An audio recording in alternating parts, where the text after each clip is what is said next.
के द्वारा अनुपूरक बजट, द्वितीय अनुपूरक बजट जो 4,833 करोड़ 39 लाख लाया गया है, जबकि यही सरकार ठीक कुछ दिन पूर्व प्रथम अनुपूरक बजट, माफ कीजिएगा, प्रथम अनुपूरक बजट 4,833 करोड़ 39 लाख का लाया गया था और आज पुनः द्वितीय अनुपूरक बजट जो कि 11,697 करोड़ 45 लाख की राशि लेकर आए हैं।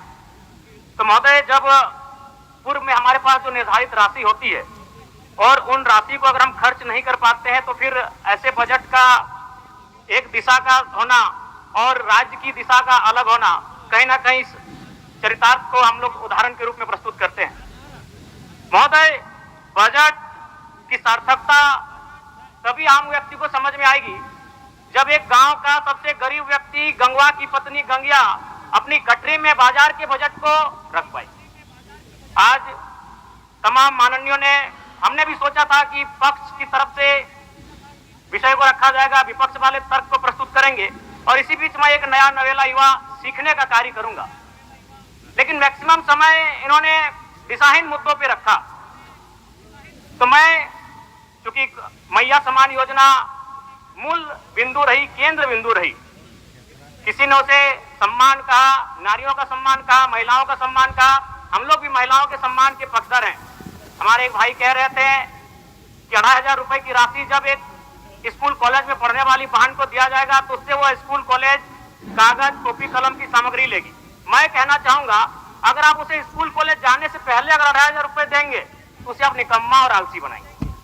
यदि आपको उस राशि को देना है तो उसके स्कूल कॉलेज जाने के बाद दीजिए, स्कॉलरशिप के रूप में दीजिए। मैं आज पुनः कहूंगा, क्योंकि आप सत्ता पक्ष में हैं, आप संभवतः अपने इस विषय को बचाएंगे, आप अपना पक्ष रखेंगे कि आपने मैया सम्मान योजना एक महान कार्य किया है। लेकिन मैं फिर कहूंगा, 18 साल, 25 साल, 30 साल की लड़कियों को जो आप फ्री में 2,500 रुपए दे रहे हैं, आप उनकी प्रतिभा को हनन कर रहे हैं, आप उनकी प्रतिभा को नकारात्मक दिशा में ले जाने कार्य कर रहे हैं। महोदय, मैं इसे आप स्कॉलरशिप का रूप दीजिए। आपको 2,500 रुपए देना है, स्कूल से पहले देंगे ना। मैं कह रहा हूं, मेरी भी सैकड़ों बहनें हैं गांव में, अगर आप स्कूल जाने से पहले 2,500 रुपए के हाथ में देंगे, उस पैसे को वह गलत कार्यों में, गलत नहीं कहेंगे, कुछ ऐसे कार्यों में खर्च करेंगी जो लुभावनी हो। स्कूल जाने के बाद, अटेंडेंस के बाद अगर आप देंगे स्कॉलरशिप के रूप में तो वो बहन स्कूल तक जाएगी। दूसरा सवाल और एक महत्वपूर्ण विषय महोदय, एक मिनट, माननीय सदस्यगण, सभा की सहमति हो तो सदन की कार्रवाई समाप्त होने तक समय बढ़ाई जाए। बोलिए, अब समाप्त करिए।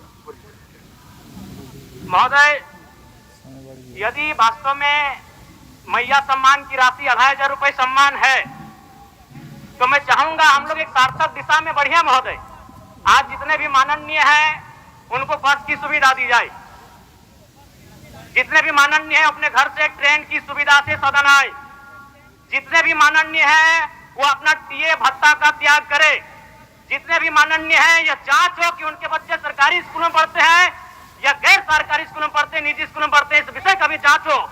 अगर उसमें अगर कसौटी में उतरते हैं, हम कहेंगे ये मैया सम्मान योजना है, और नहीं तो इसे केवल और केवल जिस सपने के साथ ये राज्य अलग हुआ था वो सपना कहीं ना कहीं अधूरा होगा। महोदय, 2,500 रुपया सम्मान की कसौटी नहीं होगा। सम्मान तभी होता है जब समानता से आता है, समानता है तभी सम्मान है। अगर समानता नहीं है महोदय तो किस सम्मान की आप बात करते हैं?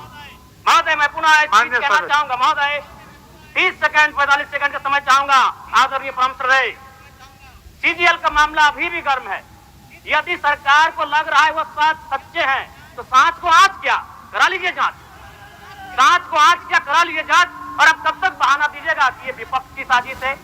विपक्ष के सारे पे छात्र सड़कों पे नहीं है, सपने टूट रहे हैं, सपने नेशनल नाबूद हो रहे हैं, इसीलिए छात्र सड़कों पर है। और याद रखिएगा, उनके सपनों के बीच कोई आएगा, पहाड़ आए, दरिया आए या चट्टान आए, छात्र टकराएंगे। महोदय, मैं फिर कहूंगा, यदि आप सच है तो सच को आंच क्या कराइए जांच, सीजीएल की जांच हो। मैं पुनः कहूंगा, खतियान आधारित स्थानीय नीति, विस्थापन नीति पुनः समीक्षा करते हुए लागू कैसे हो उस दिशा में बढ़ना चाहिए। और महत्वपूर्ण विषय महोदय, मैं ये कहना चाहूंगा, हो गया माननीय जयराम कुमार जी, हो गया। धन्यवाद महोदय। सरकार के उत्तर।